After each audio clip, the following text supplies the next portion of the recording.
January 1945. The Nazis are on the run. The Wilhelm Gustloff ship is past her prime. 10,000 German refugees are on board, and this is their last chance for escape. I thought, we're safe now, and this unsinkable ship is going to take us west. The waters are calm, but the enemy lurks beneath. A strike in the night, too many people, and not enough lifeboats. Families are ripped apart. Can they survive the sinking of Hitler's super ship?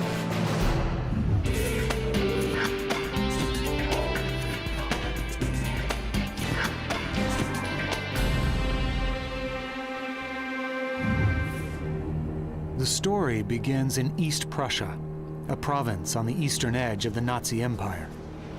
Hitler's weakened army is fighting the Allied forces in the west and the Soviets in the east.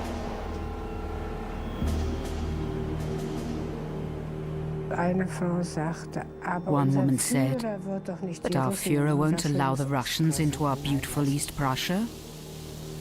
We hoped right to the end. It was so unimaginable to just leave everything, to just go.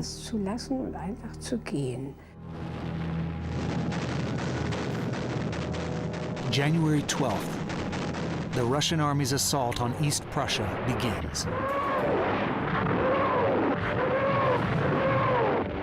For the Germans, the battle's already lost, and the Nazis know it.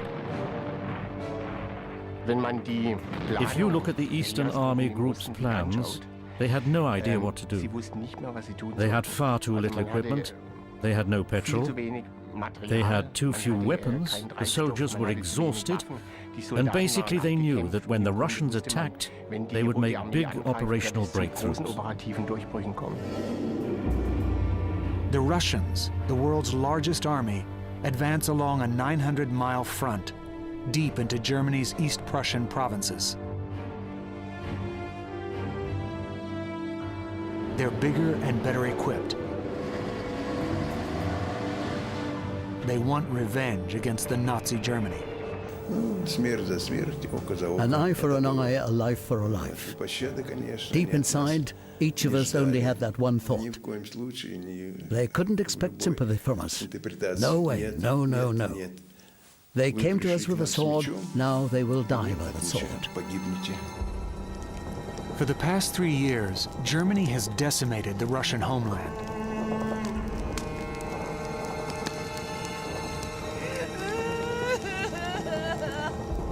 Murder and destruction on a scale never seen before.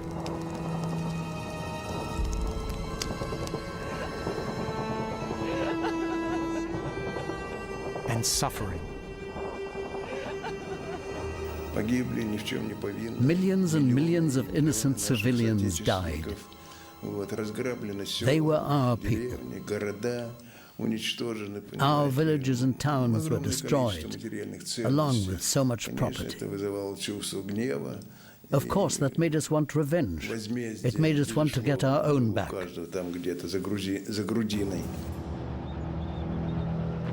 Russians go from town to town, killing German civilians. The Nazi leaders offer no help.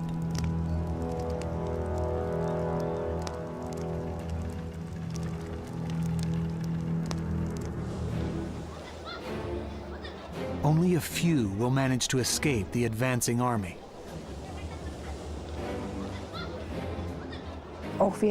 If you wanted to take a train, you needed a special permit. Trains are there to carry guns. You can ride when victory comes. That was written up at every station. Erich Koch, the Nazi leader of East Prussia, refuses to allow his citizens to leave. He smiles for the camera, while secretly he plans his own escape. Most often it was the party leaders who fled first, without giving the order to evacuate. Basically the same thing happened everywhere. The front came closer and closer, and then retreating German army units came past and said, "Get out of here, the Russians are coming." And there were still no orders to evacuate. To stay behind means almost certain death. So many families pack their life's belongings and hit the road, despite the ban. With their men on the front lines, women, children, and the elderly make the trek alone.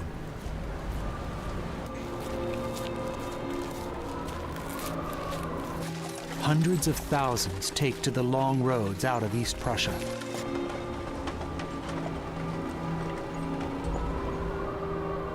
Many of them head to the Baltic Sea in the hopes of sailing westward. I won't forget that picture as long as I live. The endless line of wagons, the wheels squeaking quietly in the snow, the horses snorting through their nostrils, the steam mixing with the icy winter air. It was ghostly and completely silent, except for the snorting of the horses and the squeaking of the wheels. The refugees encounter the retreating Nazi forces.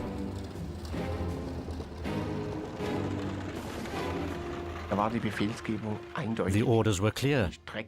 The wagons had to get off the roads. The generals commanding army groups and individual armies passed the order down the line.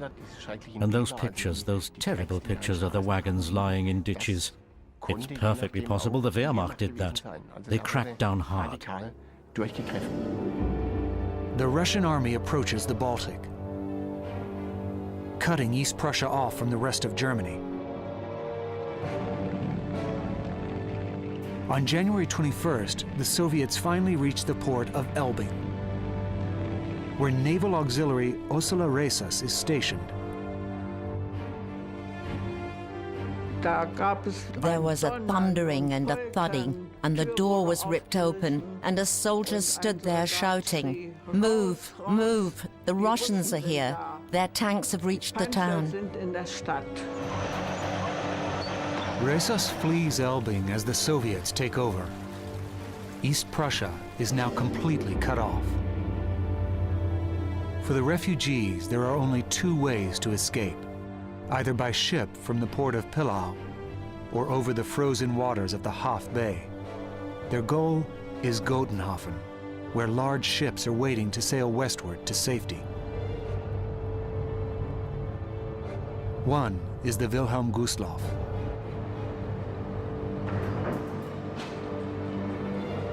But the army has commandeered every freight ship to transport soldiers and equipment to help the war effort. This was how a ship's load was allocated. 40% for the wounded, 40% military equipment, 20% refugees.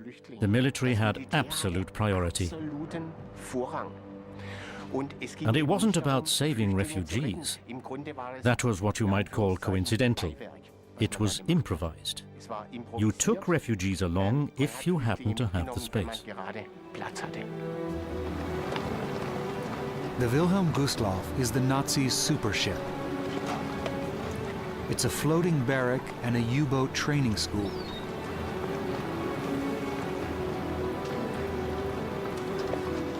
The Gustloff is ordered to bring its 1,000 U-boat cadets back to Kiel in western Germany to fight and evacuate refugees if there's room.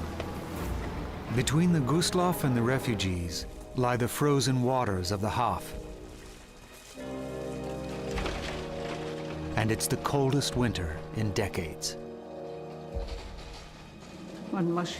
You kept walking, keep going, faster, keep going. The faster the better. Everyone was scared. Country people were afraid to be driving over the water, over the ice. Tens of thousands die along the way.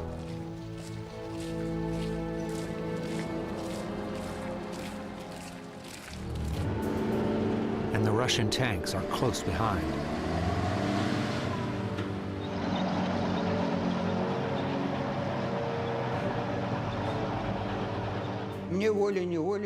I remember driving right by some of those wagons.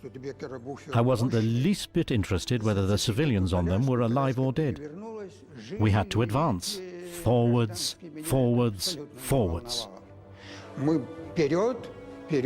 period. Russian tanks run down any stragglers.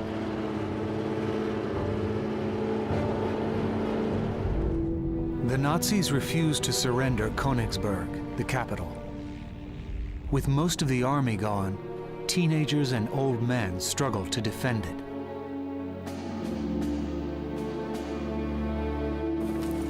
Local citizens must decide to stay or flee. Jürgen Danl is 12 years old when the Russians arrive. Granddad said, they've made Königsberg a fortress city. Out, out. We have to make sure we get out of here to Pillau, to see if we can get a ship. So we set off. Come on, children, come on. Refugees walk 25 miles in sub-zero temperatures. Anyone who couldn't go on sat down in the ditch beside the road. I saw a few people sitting down a little way back, you know.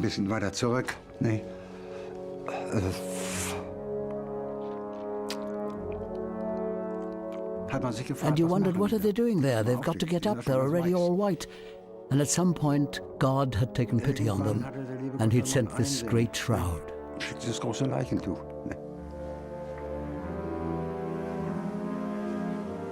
In Pillau, the last few boats are leaving for Gotenhafen.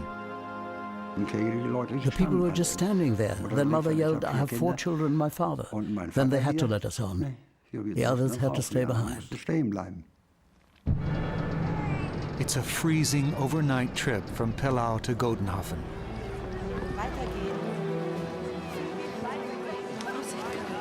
They arrive and find the city spilling over with refugees desperate to get on the Gustloff. 16-year-old Helmut Angler is drafted to help keep order. Gotenhafen had 240,000 inhabitants, and then came 120,000 more.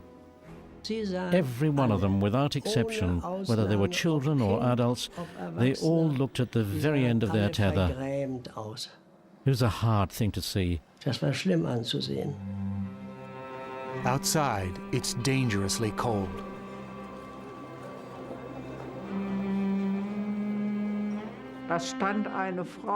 There was a woman standing there with a child, tucked in a pillow.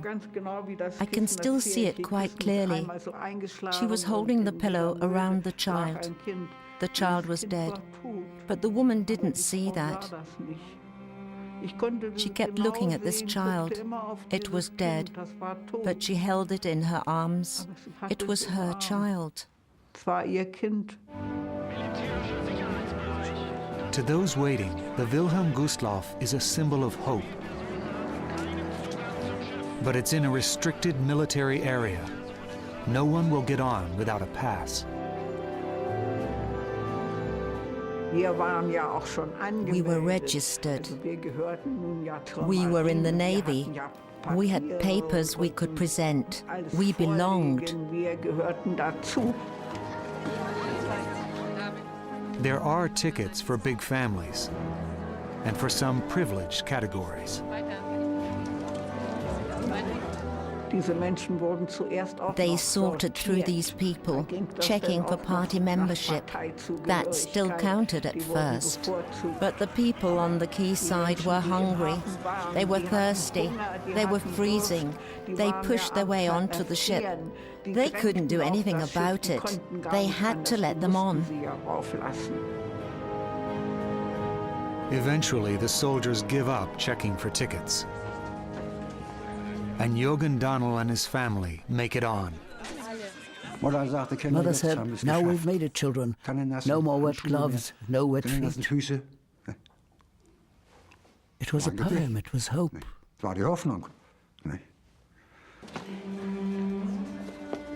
Over 10,000 passengers pile on board. In all the great salons, people were lying next to each other, mattress next to mattress, one with a mother and 2 children, and everything completely full. The smell got stronger and stronger. Babies pooed in their nappies. The old people couldn't make it to the toilets because the corridors were too crowded. Ursula is on board with her sister Rosemarie. Together, they stake out a corner in one of the salons. There were 300 naval auxiliaries. They were all billeted in the swimming pool, and we wanted to join them. But there wasn't any room left, so we were stuck in the corner of a salon. The girls are happy to be safe on the great ship.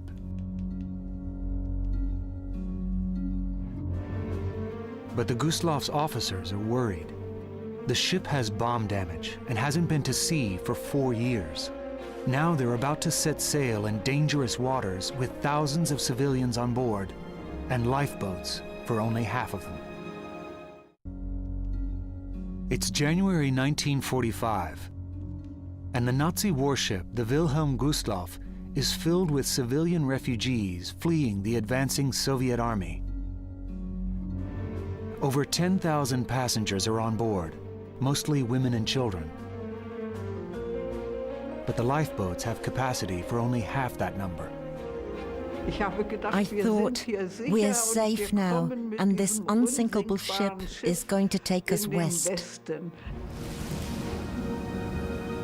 For months, Soviet submarines have been breaking through to the Baltic Sea, but they haven't been a big threat.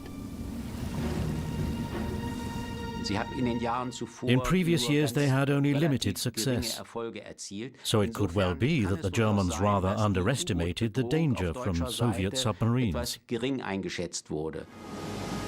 Escort ships protect merchant ships from torpedo attacks.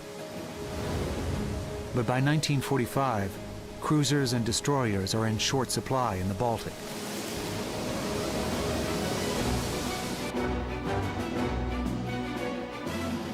Although they know the risk of submarine attack, the Gustloff decides not to wait for an escort.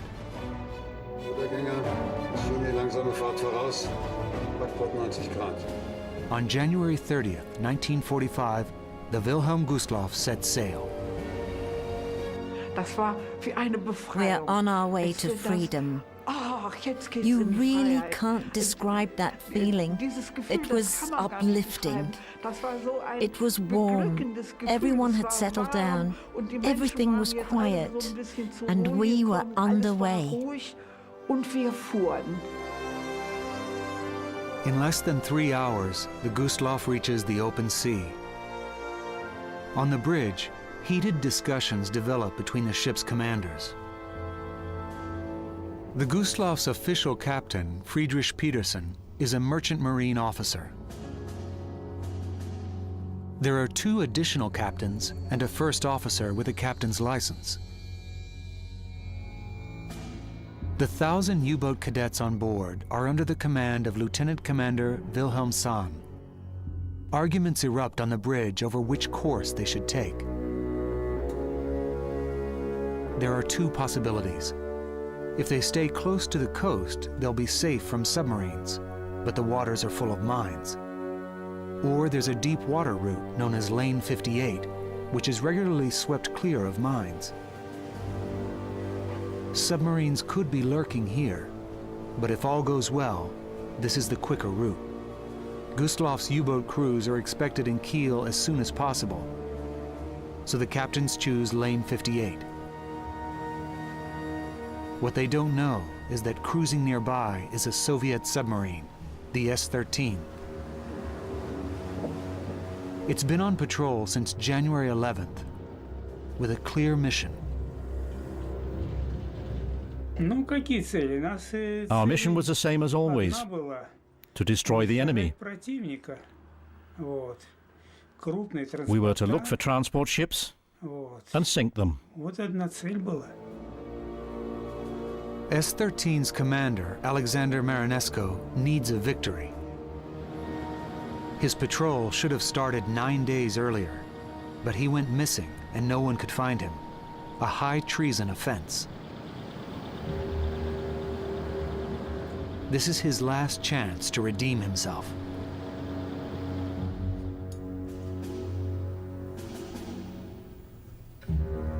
He's been at sea for weeks, but hasn't seen a single German ship. Then S-13 receives a signal. German freighters are evacuating to the west. It's time to make a move.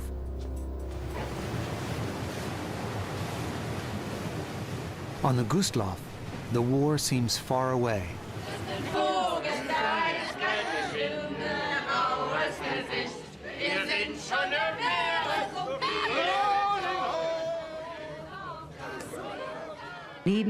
Next to us there sat two East Prussian farmers' daughters, I think, plump and very gay and rosy cheeks. They were simply adorable, laughing and telling each other jokes and getting to know people, and there was a very good atmosphere on the ship. Es war eine gute Stimmung auf dem Schiff. 16-year-old Eva Boden and her sister Dorit and their mother are refugees from Gotenhafen on the Gustloff. We felt we were already safe.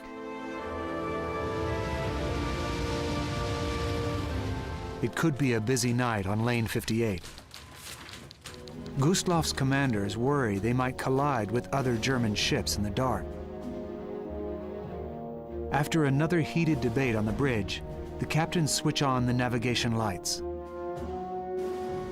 This is against all the rules.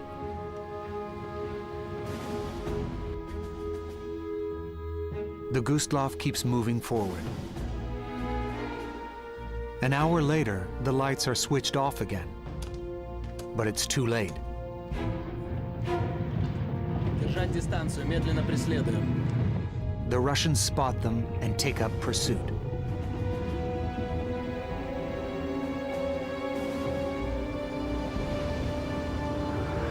The S-13 can't keep up underwater. The Gustloff is moving quickly. The submarine surfaces to increase its speed.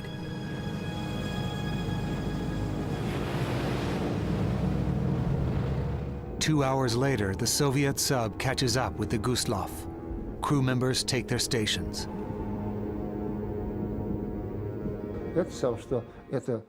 From the sound, I could hear that it was a twin screw ship. That meant it had to be very big. If it had been an ordinary freighter, it would have sounded like this. But you couldn't tell from the sound of the propellers whether it was a warship or not.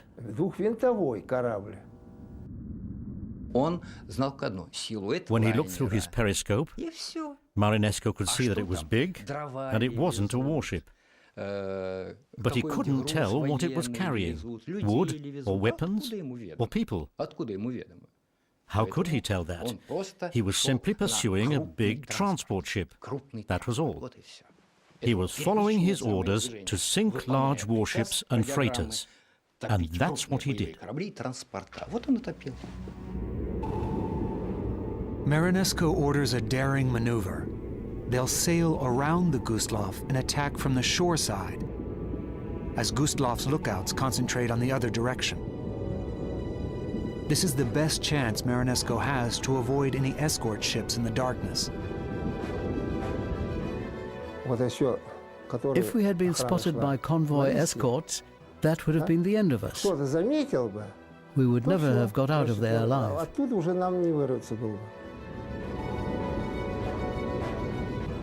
The Russians prepare to attack.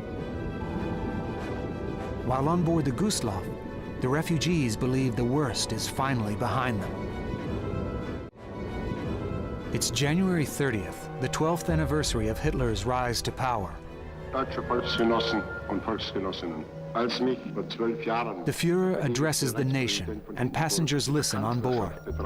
The message is familiar: the need for loyalty, the need to hold out everywhere under all circumstances until Germany's efforts are finally crowned in victory.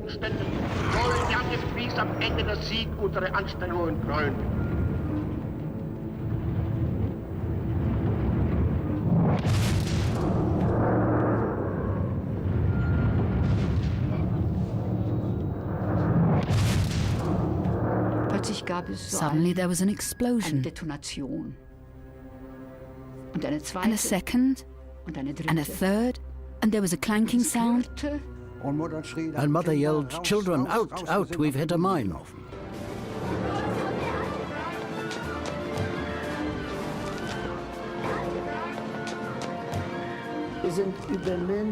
We climbed over people. I can still feel that softness under my feet. People were lying there. No one knew what to do. And the loudspeaker kept saying, "Stay calm, stay calm." And people started screaming and running, and no one knew where to.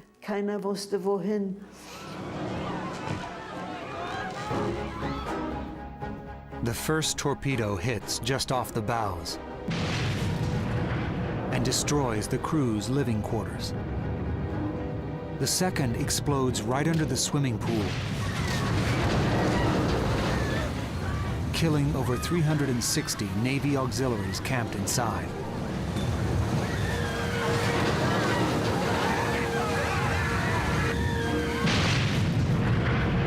The third torpedo hits the engine room and rips through the side of the ship up to the railings. Everyone in the lower decks dies within seconds.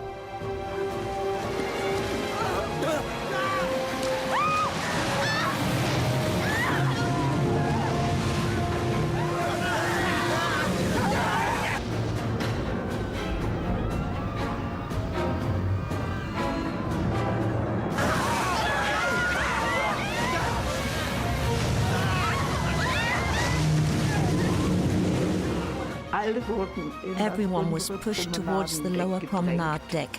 And of course that went for my sister Rosemary and me too. I had grabbed her hand and didn't let it go. The lower promenade deck is lined entirely with safety glass. They're running into a death trap. My sister was standing beside me and I said to her, "Ulla, now we're going to die." "No," she said, and she grabbed my hand again. I said, "No, we're not going to die. I don't want to die." And I took off my shoe and tried to break the window with it. But it didn't work.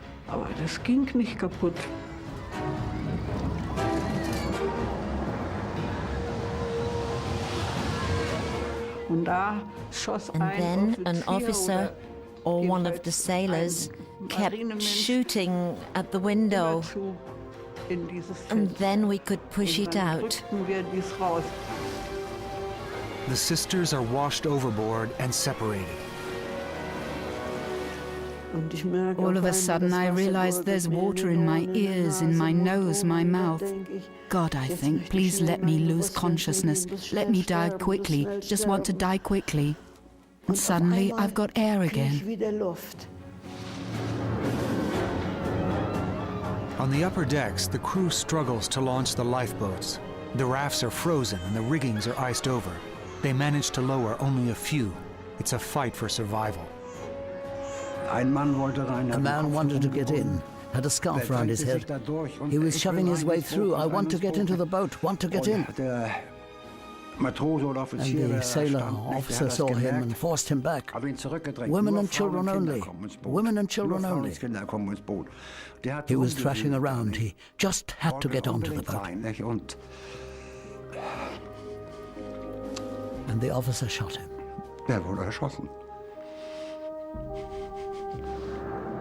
The ship is tilting hard to the left. On deck, passengers hold on for dear life.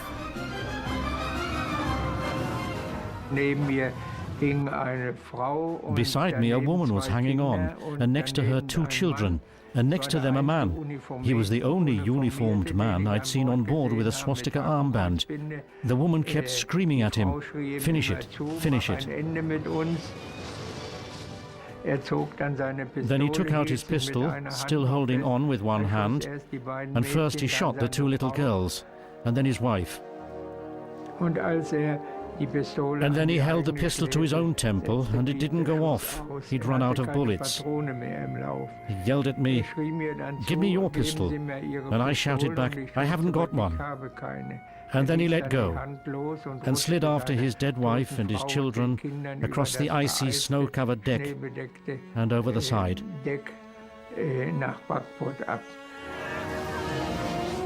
As thousands battle for survival, commanders choose to save themselves. 13-year-old Gunther Meidel makes a discovery. We got to this cutter. It was pretty full. And among others, there was Captain Peterson, who was supposed to be responsible for the ship as commanding officer. He was an older man. He was already there. The captain won't be going down with his ship. We had the impression, and certainly they said later, that he had got into the boat quite early on because he said, "This is the only chance I have of saving myself." Thousands of people still on board the Gustloff climb upwards as the ship sinks.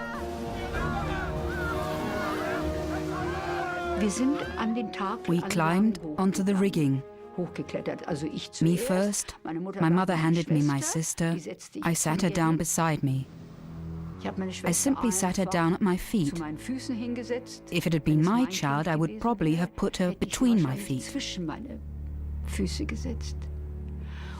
And then I gave my mother my hand. And my mother was gone. Nothing but water. I looked for... I wanted to give my sister my hand or hold her tight. My sister was gone.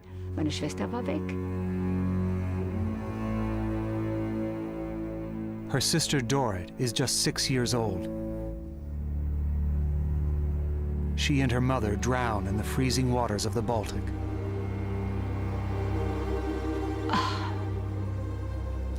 The last thing she said was, "Eva or Evie, how lucky I am that I have you." Isn't that awful?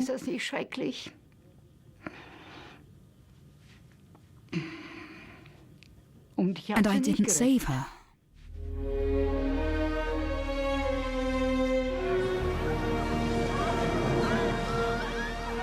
Mobs fight over life rafts. It's every man for himself.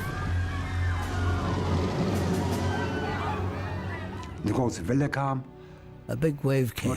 Mother shoved us onto a raft, an 8-man raft, I can still remember. And she pushed Manfred onto a small 4-man raft. And she held on to that. And then the wave dragged us away from the ship.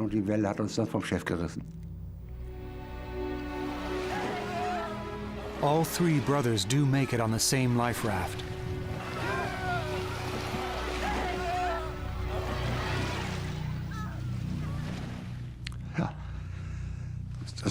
Yes, that was something. 3 of us together. But where's Mother? Where's Hannelore, our sister? Where's Granda?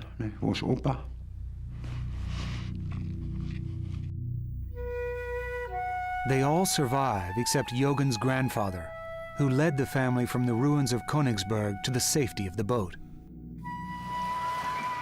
After 62 minutes, the Wilhelm Gustloff sinks beneath the Baltic Sea. It's -4 degrees. The water's just above freezing. Passengers can survive for only minutes.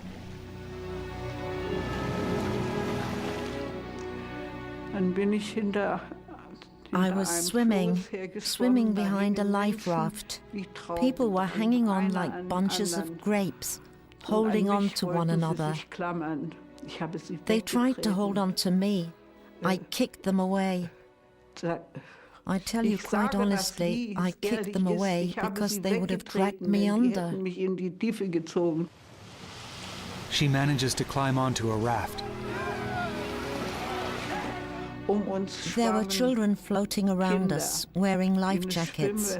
And just imagine, their heads are much, much heavier than their feet. And their heads were in the water, and their little legs were poking up in the air.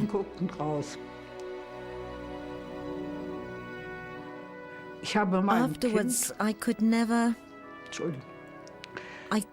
sing songs to my own child about little ducklings. It still upsets me today. Das bedrückt mich heute noch.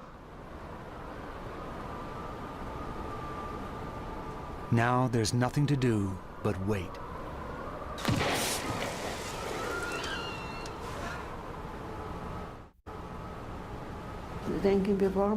I kept thinking, why is no one rescuing us?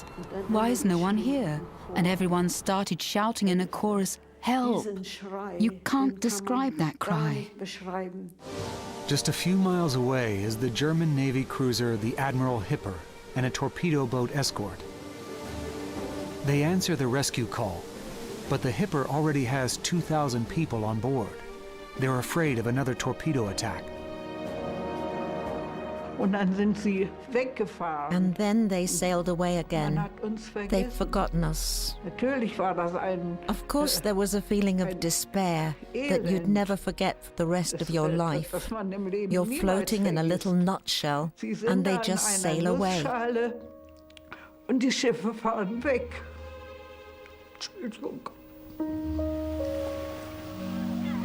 But the torpedo boat stays behind and picks up survivors. And then hundreds of people surrounded the ship who needed rescuing. And there were hundreds of dead. You couldn't tell one from the other. And of course it was a terrible situation because what had happened to the Gustloff could just as easily have happened to us. But I said, rescue comes first, you have to take the risk.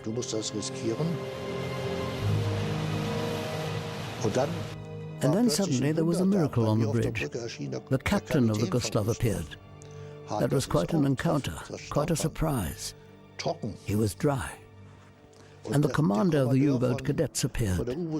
Dry. All 4 captains survive, while thousands of their passengers die.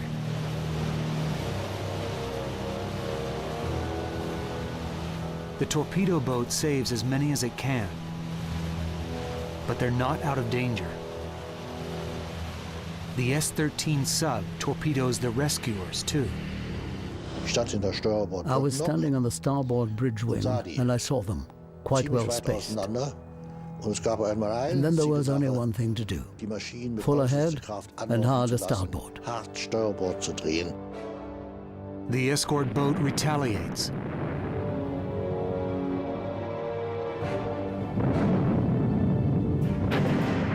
But the Russians manage to escape.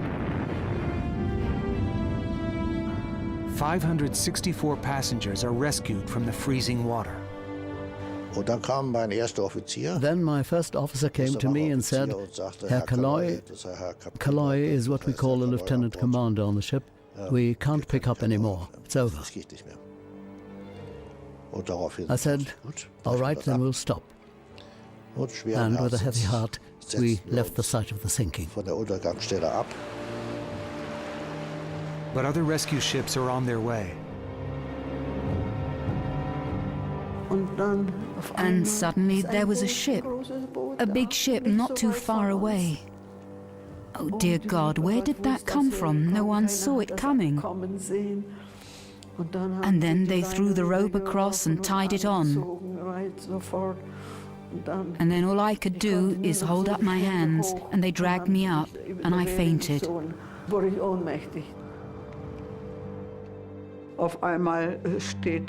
A sailor stood in the doorway, looking at me intently. I look back at him, and he says, "There's a girl over there who won't stop wailing about her sister, and she looks a lot like you." And then off he goes and fetches Rosemarie. And I jump up. We hug each other and laugh and cry.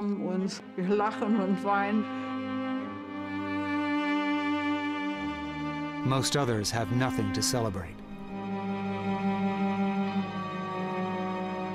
By morning, the last rescue ships reach the scene. They find total silence. We got to the site of the sinking. As far as the eye could see, it was covered with clothes, coats, shoes. Heaven knows what else floating around. The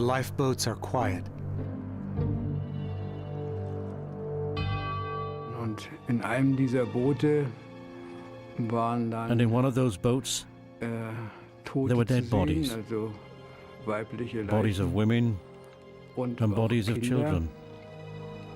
Und dieses Boot wurde dann von meinem späteren And my Vater future geändert father und went on board, and in the stern he found a achteren woolen Bereich des bundle, Bootes fand man a dann so woolen ein blanket, Wollbündel, stiff ein with ice. Wolldeckenbündel, vereist. Und And when he took a closer look, bei näherem Hinsehen it turned dann out to be nachher me. handelte es sich um mich. The child is about a year old. It's been in the cold for 7 hours. Oh, sorry, that's my baby. Oh, I said, it's a baby. He shifted the blanket a bit and I could see the blue romper suit. And that used to be a sign it was a boy. The baby has no identification. But Petty Officer Werner Fick isn't about to abandon him. And he said, listen, can't I have him? And I said, Werner, that would be a good thing. You haven't got any children, you're old enough, I know your wife. That's a good idea. His family gets a new child, and the boy gets a new home, and a new name, Peter.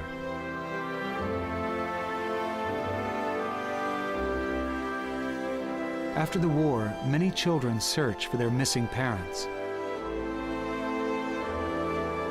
Wir suchen unsere Muttis und Tatis, bitte helft sie uns wiederfinden. And many parents search desperately for their lost children.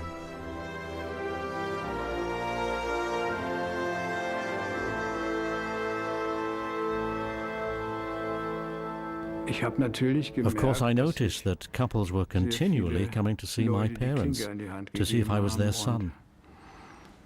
Bei meinen Eltern vorstellig wurden. And of course, all these visits were a strain for my parents. Besuche waren natürlich für meine Eltern belastend. Many families are reunited. But Peter's biological parents never come. He finds a new home. Das war ein sehr liebevolles. It was a family home that was full of love. And the man who found me took me in and brought me up. He's my father, and my real father. Der Vater und der richtige Vater.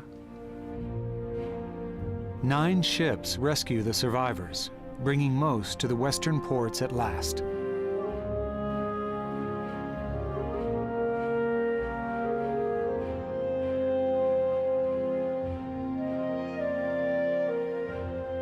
Approximately 1,230 passengers survive, out of more than 10,000.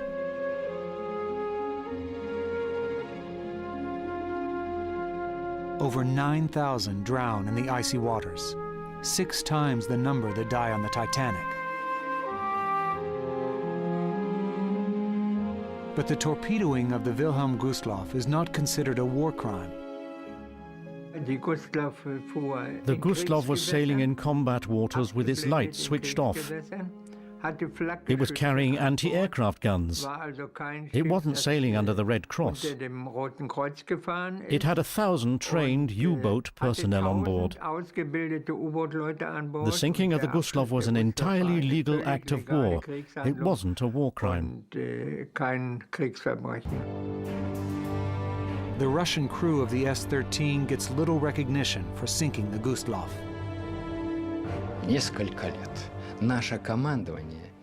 For years, our naval staff doubted that Alexander Marinesco had sunk the Gustloff. They believed the Air Force had bombed it. That's why there were no medals. Especially since Marinesco was a very awkward figure for the senior staff. So they made sure he was kept quiet. 27 years after his death, Marinesco is declared a hero of the Soviet Union. But this doesn't anger the Gustloff survivors. Marinesco wasn't responsible for sinking the Gustloff, and the torpedoes were only the catalyst. The whole thing started on the 30th of January 1933, not the 30th of January 1945. Before World War II is over, hundreds of thousands more will die. Soldiers, prisoners, and civilians, many of them anonymously. The Gustloff survivors remember. A survivor once said, "The dead are all right. They have it behind them. We die every year."